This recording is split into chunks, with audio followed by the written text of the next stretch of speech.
जय श्री कृष्णा दोस्तों।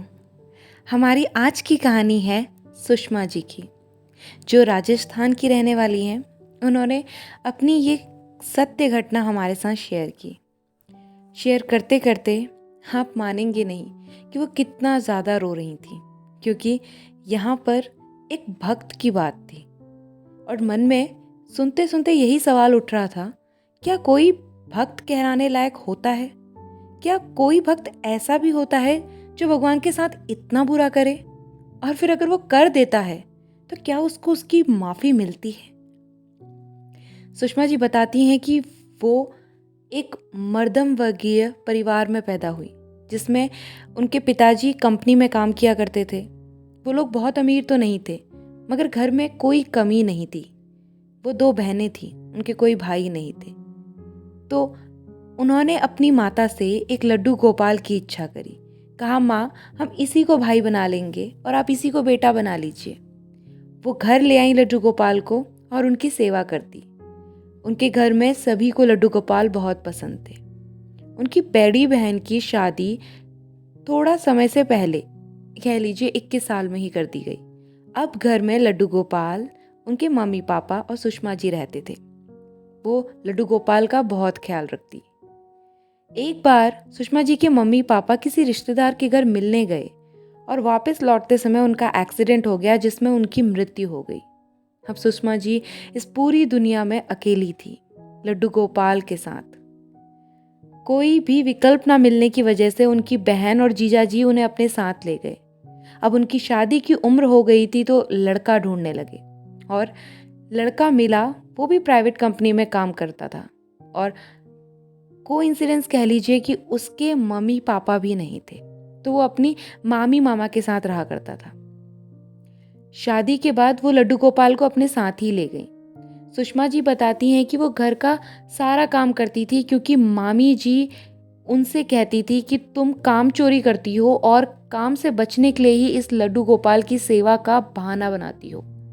वो घर का सारा काम करती, फिर भी उनकी मामी जी उनको यही ताना बार बार देती। घर में कलेश बढ़ जाने के बाद सुषमा जी के पति ने निश्चय किया कि हम इस घर को छोड़ के चले जाएंगे, और वो जाकर किसी किराए के मकान में रहने लगे।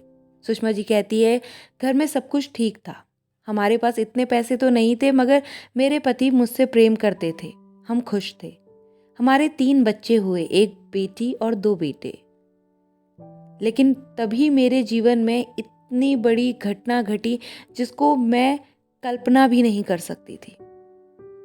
मेरे पति का रोड एक्सीडेंट हो गया, और कहती हैं सुषमा जी के पति की मृत्यु हो गई। उसके बाद तो जैसे जीवन नष्ट हो गया था। 3 बच्चों के साथ लड्डू गोपाल की सेवा, उनका खान पान कैसे करे? ना कंपनी जिसमें वो काम किया करते थे उनके पति, ना वो पैसे दे रही थी, और ना ही उनकी जगह पे उनको जॉब दे रही थी, क्योंकि वो पढ़ी लिखी ज़्यादा नहीं थी।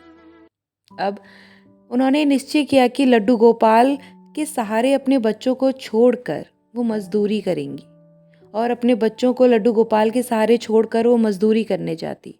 जो कुछ मिलता उससे घर चलाती। जब पति की मृत्यु का पता चला तो उनके दीदी और जीजा जी भी आए, लेकिन सांत्वना देकर वापस चले गए। कोई किसी को कितने दिन संभालता है। वो कहती हैं कि मेहनत मजदूरी करके चल ही रहा था। एक बार पूर्णिमा थी, और वो याद कर करके बातों को रो रही थी कि लड्डू गोपाल, मैं आपको हर पूर्णिमा पे खीर खिलाया करती थी, मगर आज तो मेरे पास दूध का पैकेट खरीदने के भी पैसे नहीं है, क्योंकि मजदूरी के पैसे भी अभी तक नहीं मिले हैं। उनके छोटा बेटा, जो काफ़ी छोटा था, उसने कई महीनों से दूध भी नहीं पिया था। वो कहती हैं कि दूध कहाँ से लाती? जब 3:30 बज गए शाम के, तो उनका दिल क्रोधा जा रहा था कि इतनी सेवा पानी हम किया करते थे इस लड्डू गोपाल की, और आज दूध का पैकेट तक नहीं है कि खीर बना सकें। कहाँ मिष्ठान चढ़ाया करते थे, और अब इस गुड़ मिश्री का भोग लगाकर ही लड्डू गोपाल की सेवा करनी पड़ रही है।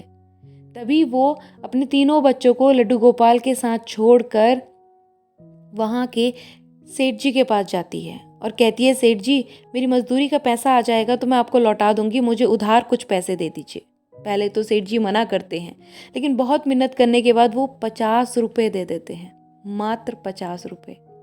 वो घर लौटते लौटते यही सोच रही थी कि क्या मैंने ऐसा गलत किया कि मेरे जीवन में मुझे इस तरह के दिन देखने पड़ रहे हैं। फिर भी एक त्यौहार का दिन था तो वो बाज़ार में जाती हैं और वहाँ से 2 लड्डू और 1 पैकेट दूध ले आती हैं।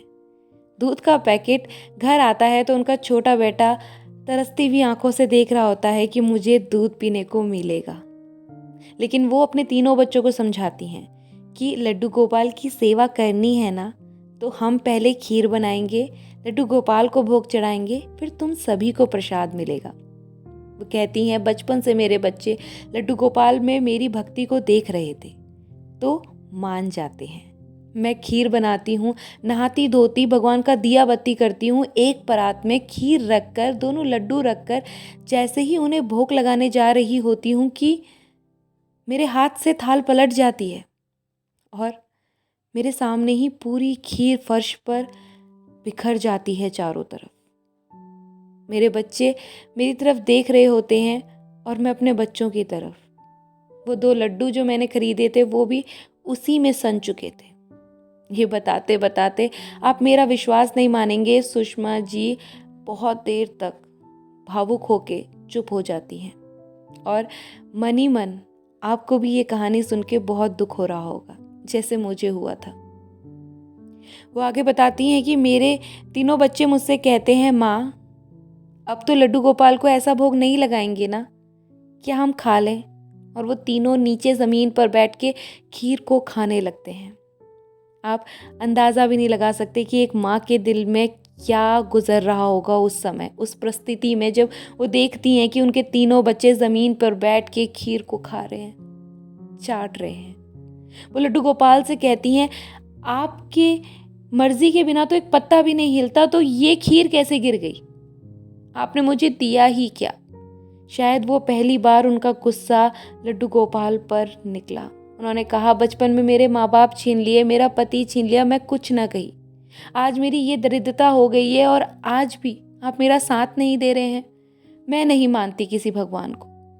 उन्होंने लड्डू गोपाल को उठाकर खिड़की के बाहर फेंक दिया और वहीं बैठकर रोने लगी। उनके आंसू थमने का नाम नहीं ले रहे थे। उनके तीनों बच्चे खीर खाकर उनके पास आते हैं और उन्हें अपनी माँ को देखकर रोने लगते हैं। उन्हें वो चुप कराती हैं और कमरे में ले जाकर सुलाने लगती हैं। उन्हें सुलाते सुलाते उनकी आँख कब लग जाती है उन्हें पता ही नहीं लगता। और सुबह 4 बजे उन्हें एक दिल दहला देने वाला सपना आता है।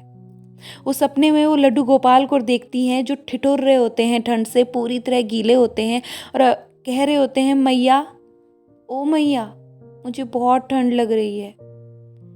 मैया, मैंने आपके साथ कभी गलत नहीं किया, मैं तो भावों का भूखा हूँ, ये खीर मैंने नहीं गिराई मैया। और जब वो ऐसा सुनती हैं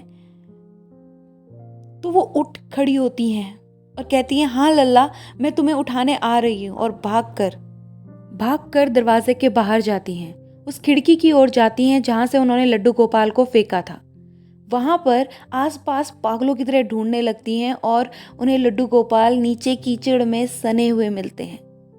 वो उन्हें उठाकर अपने आंचल से छोप लेती हैं, अपने सीने से लगाकर रोने लगती हैं और अंदर ले आती हैं।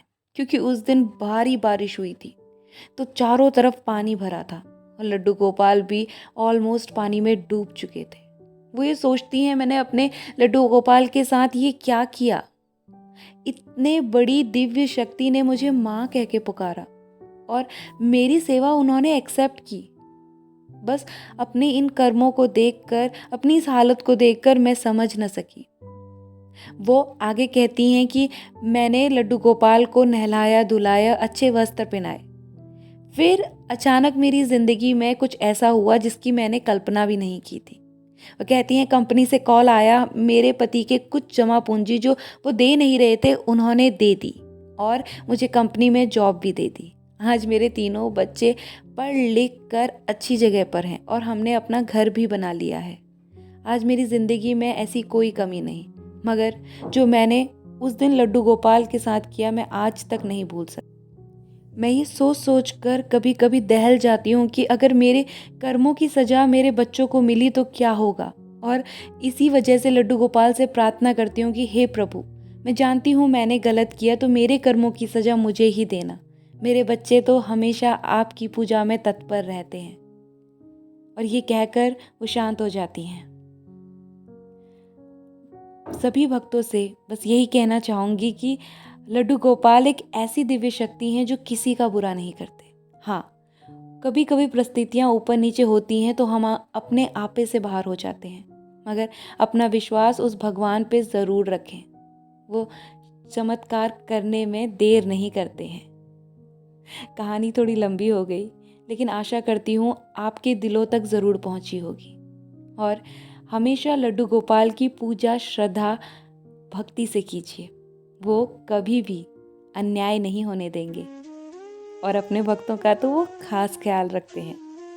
तो मन में मनन करते हुए जाइए श्री कृष्णा राधे राधे, और लाइक वीडियो को करना ना भूलें, प्रोत्साहन मिलता है। और कमेंट में लिखें, बोलो श्री कृष्णा राधे राधे।